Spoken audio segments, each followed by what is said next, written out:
Alright, so she'll be sitting for a month now. We'll just see here if she starts. So the juice. That click is a good sign. Yeah, there is quite a ways up here, so I'm just gonna try to.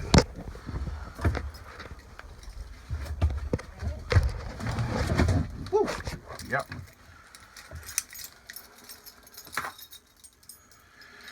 Okay, so this is a 1975 Scania SBA111. Woo.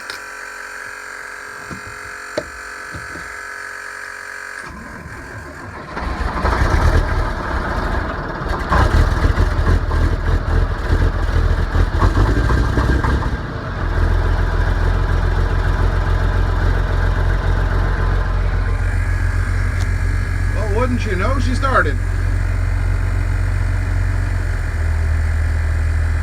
Woohoo! That's a good thing. Tiny.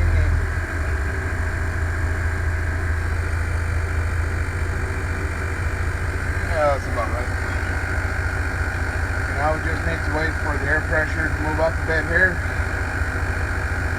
So the alarm goes off. We can release the valve. That's a brake pressure warning light.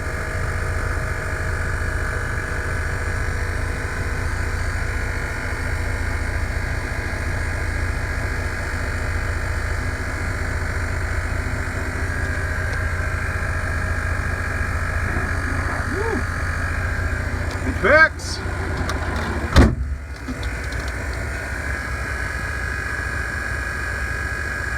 Yeah, that noise isn't annoying at all. I know. Trust me, I know.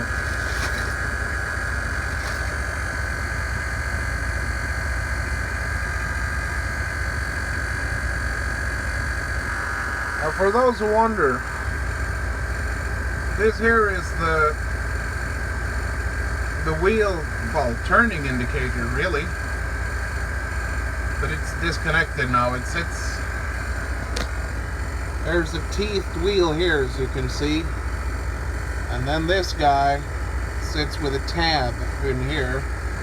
So when I turn the wheel, if I move this, you can see it moves the visor.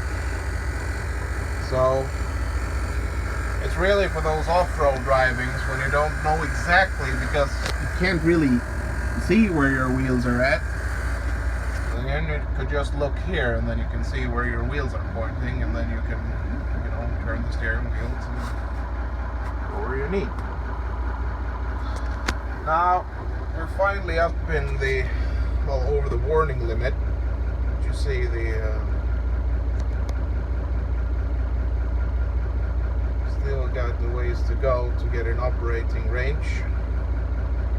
That's okay.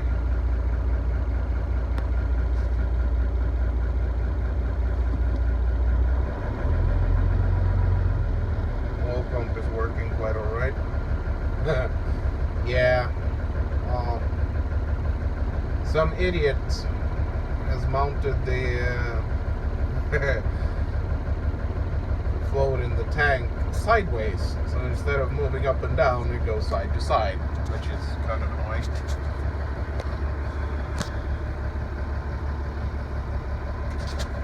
Yeah, this is the it says here not for parking, and that's exactly what it is. This is not for parking. This is actually the trailer brake. So when you've got a trailer connected, you can manually give pressure to the brakes there. It's also a brake for the winch, which I'll show some other time. The winch is controlled right here. It's driven by the engine, or the gearbox rather. It also has a PTO, but it's not used on this model, so we just removed the bulb for it. But it's still there, so you just need to connect it up and put a switch in here. That'll be fine. So now we can release the valve for the brakes. Already go click there. This means that now, if I turn off the parking brake,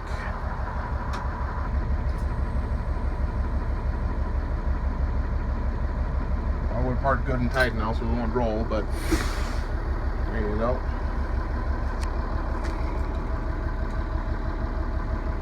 If you use the winch, then you actually can just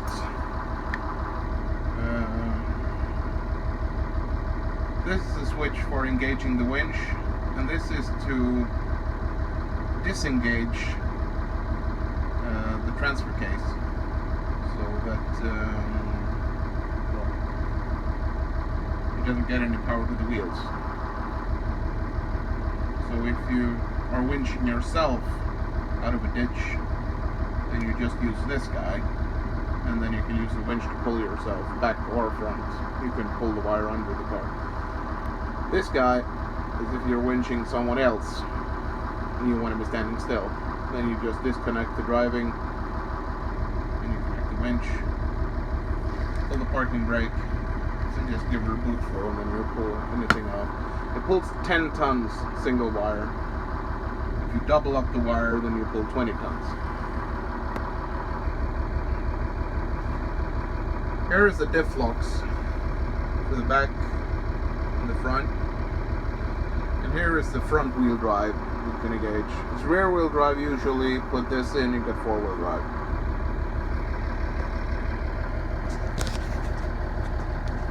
Here's the gear knobs. They're old Bakelite switches from like a big ABB power station or something. And as you can see, we got neutral. This is nothing. Neutral, drive, special, reverse, and this one, bow. It's Swedish for bogsering. What it basically means is that if you put it in this, it will lock the gearbox in third, I believe. So you could actually pull start it, connect it up to another truck, pull it, and it will turn the engine because it's locked in gear.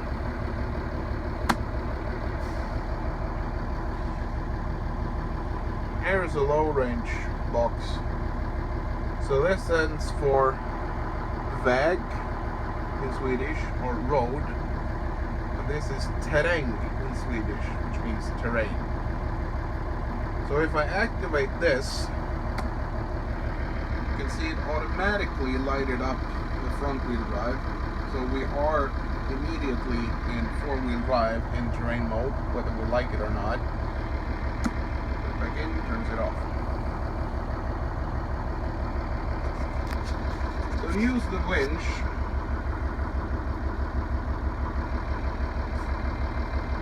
It says always to use it in terrain for some reason.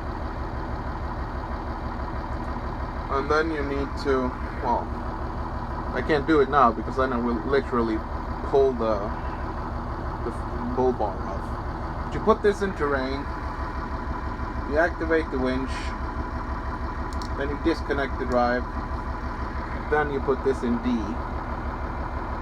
and then it will start pulling. After that, you could use your foot brake, but for some reason that is not actually, well, they don't recommend it. You could use this to brake the winch, and then to pull, you just throttle. It also says that you're allowed, you're supposed to abort the winching if, when you have full throttle, nothing happens. But you are allowed to have a boot full for 10 seconds. And after that, then you start ruining things, so then you should abort it.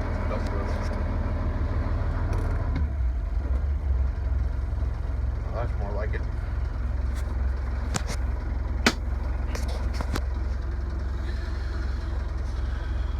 Other than that, another funny thing is this. These are the dark lights. So this is the normal mode in daylight or ordinarily lighting, it says. Completely shut off. Is it totally dark? It will shut off any light. This guy is the one that they use the most. So if we need to pull in this one and then flick it over there and then there. If you use this, you cannot use the lighting inside the cab, and any light outside is redirected to these tiny 24-volt outlets like this guy. There are 2 at the front, and I believe there are 2 at the back, hidden somewhere. And they actually supplied small lighting fixtures which just light directly down, basically, so you could only see like, I don't know, 3-4 feet in front of it. So what you'd had to do is plug in those, then you had to open this window and basically lean outside and look where you were going, because you can't see shit in the dark. But you know, anything for the enemy not shooting up, watching you. This is a fuse box. Everything is marked. Every single wire is marked, so you can easily trace it back where it wants to go. It's just a pleasure working on these things because everything is documented. This is the stopping lever for the engine.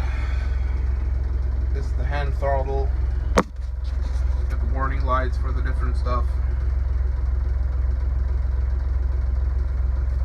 This is the indicator for, you know, the indicator lights. This is the indicator for the trailer. Brake pressure, charging, oil pressure. You can basically look those up. This is for the automatic transmission, the oil pressure. This is the oil temperature. This is, of course, the engine temperature, cooling. This guy, that's a little special.